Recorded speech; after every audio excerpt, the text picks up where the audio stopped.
সিঁড়ি দিয়ে উপরে উঠতে কেউ আপনাকে সাহায্য করবে না, কিন্তু নিচে নামানোর লোকের অভাব হবে না। এতগুলা পড়াশোনা করে চাকরি করছি না কেন, বা চাকরি হচ্ছে না কেন? তাহলে পড়াশোনা করে কি লাভ? 2-4-5 বছর আগে বিয়ে শাদী করলে 2-4টা বাচ্চার মা হইতাম, অবশেষে টিকটক করতেছি। আচ্ছা, আপনারা বলেন তো, এগুলোকে কি টিকটক বলে? আসলে ওরা আদৌ জানে না কোনটা টিকটক আর কোনটা কন্টেন্ট ক্রিয়েটর। নিজেকে একটু হাসি খুশি রাখার জন্য ফেসবুক প্ল্যাটফর্মে আসছিলাম, কিন্তু মানুষের এত এত কথা আর ভালো লাগছে না। একবেলা না খেয়ে থাকি, কেউ কিন্তু খোঁজ নিতে আসবে না। এখন না নিজেকে অনেকটা সেলিব্রিটি মনে হচ্ছে, সবাই সমালোচনা করা শুরু করে দিয়েছে। যাই হোক, মূল কথায় ফিরে আসি। কে কি ভাবলো সেটা যদি আমি ভাবি, তাহলে সমাজের লোক কি ভাববে?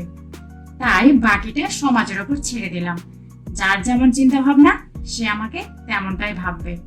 আমার ভিডিওর মাঝে কোনো কথা যদি ভুল হয়ে থাকে, সবাই কিন্তু ক্ষমা দৃষ্টিতে দেখবেন।